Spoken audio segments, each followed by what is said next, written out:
Alright everyone, so hold on. Alright, so unfortunately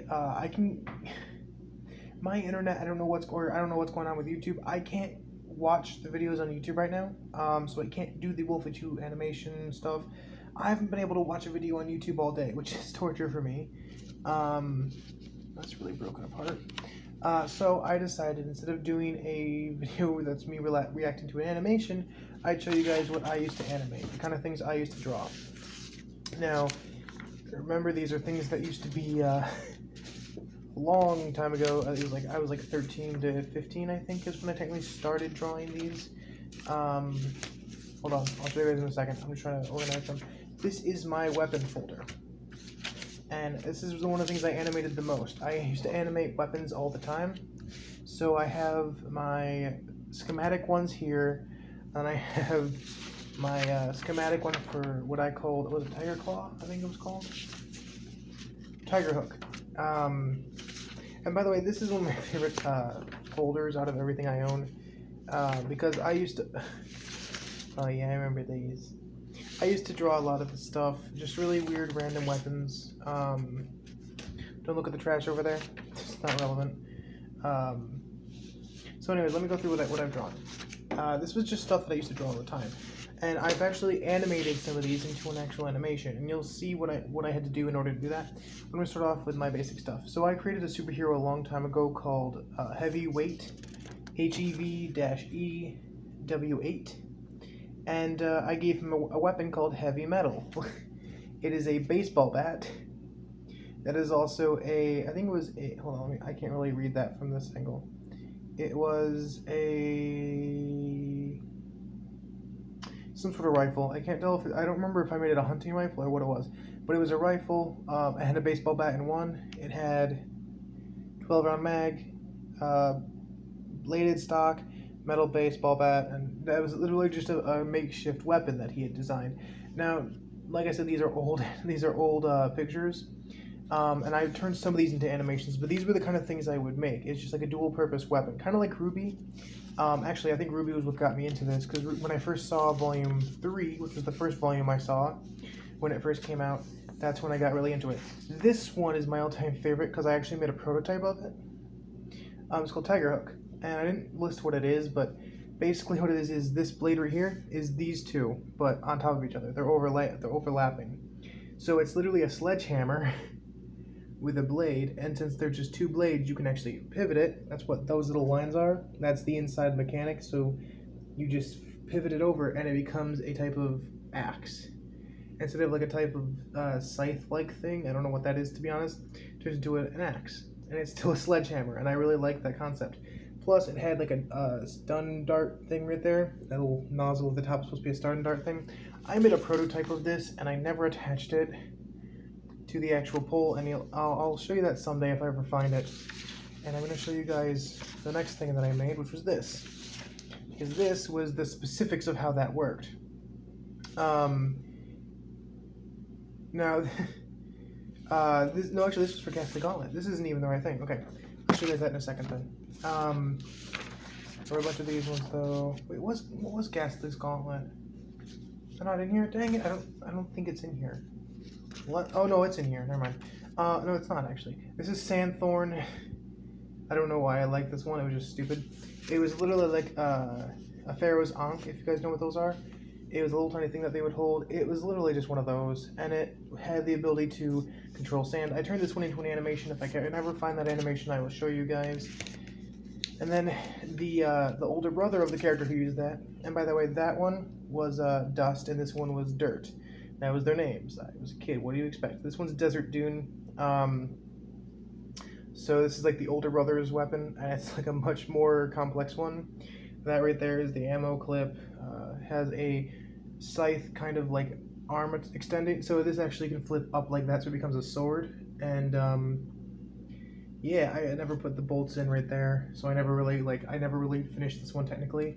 But it would turn into like a blade, like a curved blade. I don't know what those swords are called. It's like a, oh god, I don't know. They're in Skyrim. The Red Guards use them, or yeah, Red Guards use them.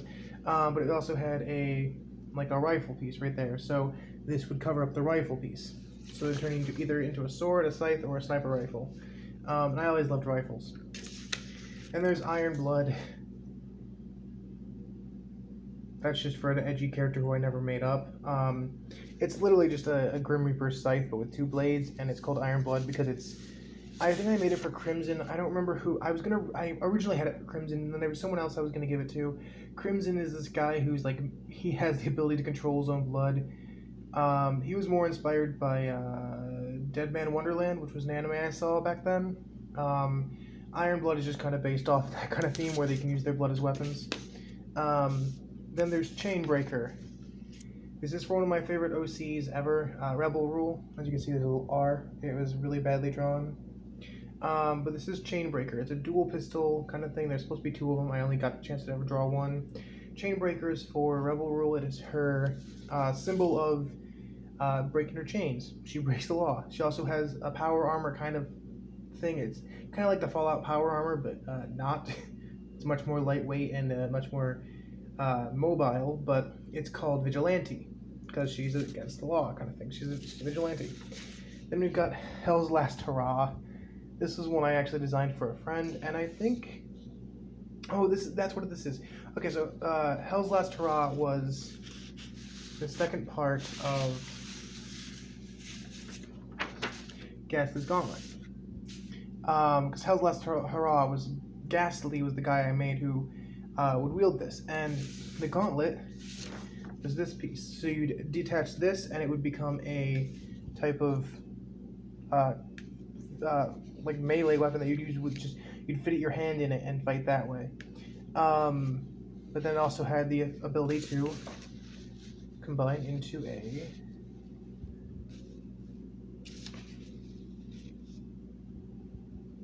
type of staff kind of thing. And these right here were bladed edges, and I actually made a prototype for this, but I never actually finished it because I fit this piece onto it, but I never actually combined them. So I never drilled like this hole to actually this hole right here to connect them. And yeah, and of course gotta add the little rifle piece right there. That one was actually more of it was supposed to fire water because I was gonna make it into a water gun. This one right here was actually one of the first things I ever drew for weapons. And it's not even a weapon. This is for a character I made up called Poison Arrow. Get it? Poison Arrow? See the logo? So there was that logo, and there was also that logo. Well, no, that logo. Sorry, I did upside down over there.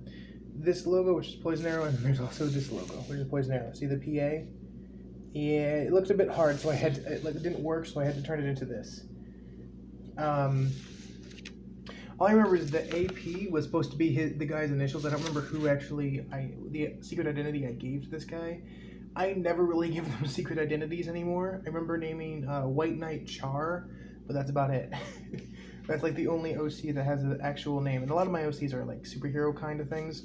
The Poison Arrow is just an archer who had these really cool arrows. That one was like one of those spurs that horsemen ride. Like I said, this was one of the first ones I drew. Like, look at that. Look how bad that is. Then we've got that, which is his grappling arrow kind of thing, and then that one right there is the classic Poison Arrow that he uses. It was such a cringy thing, but I love the logo that I did up there. It was just too hard for people to understand, so I had to change it to that. And then comes the last 2 that I made. Or the last 2 pages. They have 2 each. And this one was kind of a failure. It was supposed to be a riot shield. It's kind of hard to draw a riot shield. Those are supposed to be bullet holes. They failed horribly, so I gave up. But this is the YouTube one, so that's Riot Shield, and this is the demonetization hammer. See? Demonetization hammer. It was a simple design, and then comes the Twitch one, which is much more complex. Oh, there's one more page. So this right here is a... I don't remember what they're called, the little pistols that they use in the Wild West. This is the Twitch... See Twitch logo right there? And it's got the... it's a pistol. I think I named it the Twitch fan hammer or something like that. I don't remember. I never named these, to be honest. And then there's this one, which is the band symbol for Twitch right there. It's the band symbol. And this one is actually much cooler. I actually animated this one at one point. This one I never animated. That one I animated, though. This one is the Twitch Twist Blade. Like a switchblade, get it? No, it was just really badly named. It's impossible to say.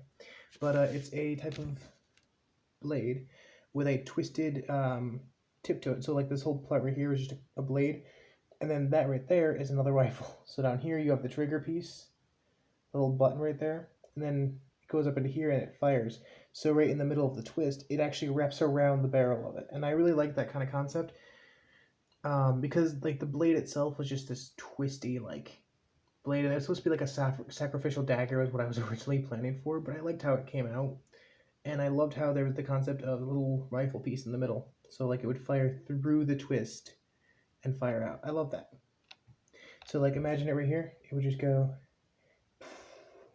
like right through the little twist, right down the middle. I always love that. Also, I have very big fingers. And then this right here is the final thing. This is actually a arrow tip that I had designed for Poison Arrow. See, that's his logo. Like I said, I had to change it, but I actually kept the logo on this when I made the actual animation. For this animation, the reason why I had it such a big version of one of the arrows is because I had to design it so that I could do a close-up of it spiraling. So in order to do it, I drew out this concept, because it's literally the same on front and back. And this was like a hacking arrow, if I remember correctly. And that right there was like a flash drive inserter kind of thing. It was such a dumb concept, but what would happen was this whole arrow tip was like, it was supposed to be coming, after it was fired, it was supposed to be like a close-up of it spiraling in slow motion. And that's why I had to have this for the concept of it. I just thought it was a cool little thing. I actually love that animation. I wish I could find it. I really hope I can. But these were just some of the concepts I made. And like I said, this is my weapon folder, where I have all my weapon designs. I actually have way more than this. I had more YouTube and Twitch ones, but I don't know where they went. So that's kind of sad. But yeah, this is what I love to draw. And I actually draw weapons more than anything. So that's kind of sad. I'm not very good at drawing people. I always used to say that my style is a lot like panty and stocking, which is like the bigger limbs, the further down it goes kind of thing. And it's kind of like the chub, almost. Like it just looks like their arms and legs are just big old rolls of chub, I guess is the best way to phrase it. And then I don't know if you guys noticed, the style of like how it's drawn out is kind of like the Borderlands art. If it was colored in, you guys might be able to see it. Let me find... It's the way it's like overlapping on some lines. I always do that. Kind of like that. See how it's like all like edgy and kind of like, it's hard to tell with my horrible quality camera. It has that like overlapping of layers, kind of thing. And I always draw it with like several layers out, and it comes down. That's kind of like the art of Borderlands. Actually, I think there's a better example. Yeah, literally this. Where like the outline is extremely overdone, then it's like the details on it are kind of like blocky and all like overdone a little bit too. If you guys have played Borderlands, you'll know what I mean. Like that, where it's kind of like no lines are perfectly straight. It's almost like it's all it's very blocky, but I don't know, this is the best way to phrase it. It's very blocky, but at the same time it also has like that the lines on it are just like overlapping a lot. That's kind of what makes it look like it's the unique style, and that's what I actually always used to draw like that, for crying out loud. It's very that one. These were just crap. Like these were my first weapon drawings. Anyways, so yeah, that's all. I just thought you guys might find that interesting, and that's Animation Appreciation Day, whatever this is now. I think it's like day 8 technically, because today was the 8th. Like I said, I'm recording this late because YouTube is not working right now. I can't watch a single video on YouTube right now, so that sucks. Anyways, be right back. Alrighty. Sorry I had to hit play and it's impossible to do like this. So yeah, I'm not exactly that good at drawing. Never really have been. But I loved animating weapons and like fight sequences, and that's why I love doing this. I wanted to show you guys these to kind of show what I used to animate a lot of. So thank you for sticking around, and bye. Start the ceiling again. There we go.